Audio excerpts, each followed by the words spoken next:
भक्ति में चूर रे भोला बाबा के पूजा कर भरपूर रे बाबा पर ध्यान दही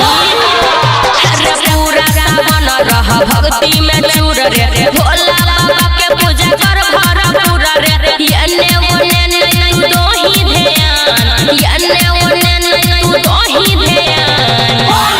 खोला ले गे छौरी गाजा के दुकान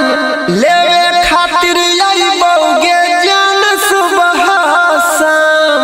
खोल ले गे छौरी गाजा के दुकान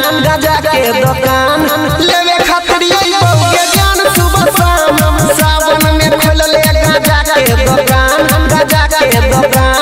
लेवे खातिर आई बौगे जान सुबह शाम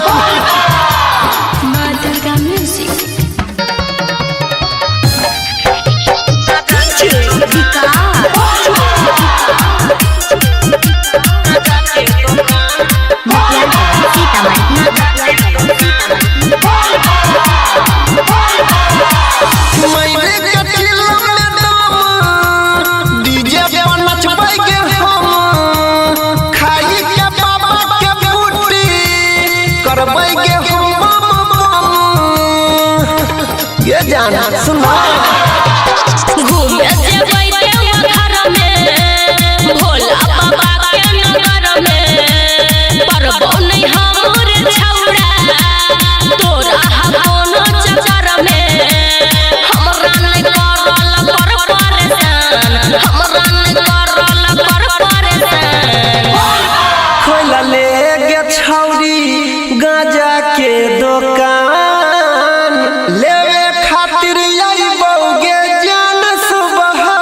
शाम खोल ले गे छौरी गाजा के दुकान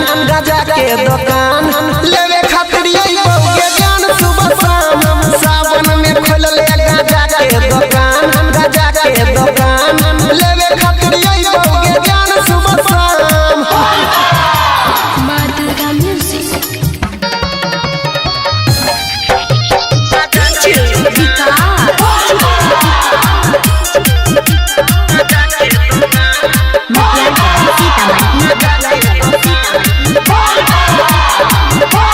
बतिया हमर कोई मान गे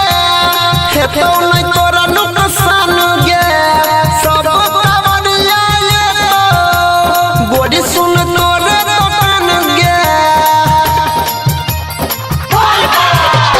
बाबा के महिमा छै भारी जानै छै दुनिया सारी भंग गजा सा होई छै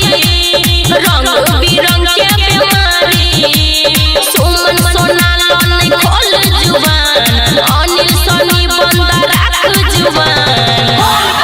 खोल ले गे छौरी गाजा के दुकान लेवे खातिर आई बौगे जान सुबह शाम खोल ले गे छौरी गाजा के दुकान लेवे खातिर आई बौगे जान सुबह शाम सावन में खोल ले गाजा के दुकान लेवे खातिर